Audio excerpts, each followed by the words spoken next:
number 1. If you were a kid and you watched Dragon Ball and you never practiced the Kamehameha at least once, you are a f***ing sociopath. I think what Kieran is trying to say is the Kamehameha is perhaps the most important and ubiquitous technique in all of Dragon Ball.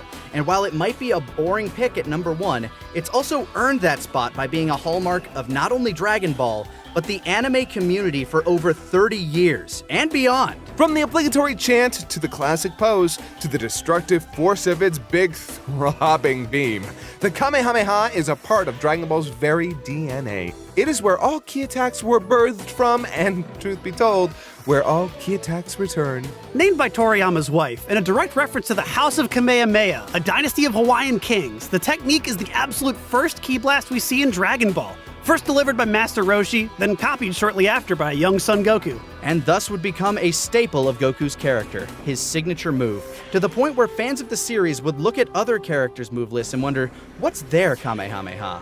I still maintain that the Gallic Gun is Vegeta's, but I digress. It would feature in some of the most climactic and dramatic moments in the series, including his battle against Vegeta, Gohan's last stand against Cell, Goku's climax against Hit in the Universe 6 tournament.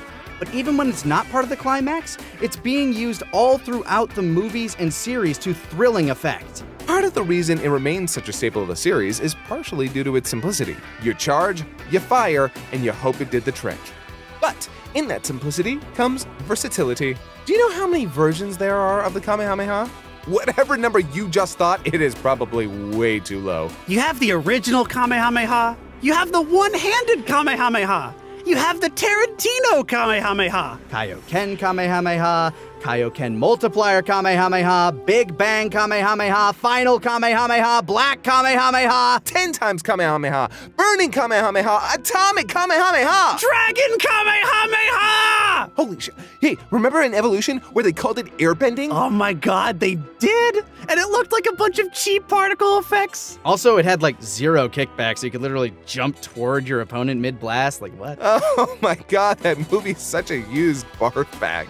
While the Kamehameha's appearance in the live-action movie might not have been a great example, it's impossible to ignore all the homages, parodies, and straight-up rip-offs that the technique has inspired to this very day. Just try and tell me the Hadouken wouldn't look exactly like it does right now if it weren't for the Kamehameha, or Lina Inverse's Dragon Slave, Lucario's Aura Sphere, just to name a few. You cannot escape the Kamehameha. Especially if you use the instant Kamehameha. It sounds like a stovetop Kamehameha. Just add key! What's next? Family size Kamehameha? Low-fat Kamehameha. Chocolate Kamehameha! There's so much that could be said about the Kamehameha, but to be honest, it's been said a million times by a million different people.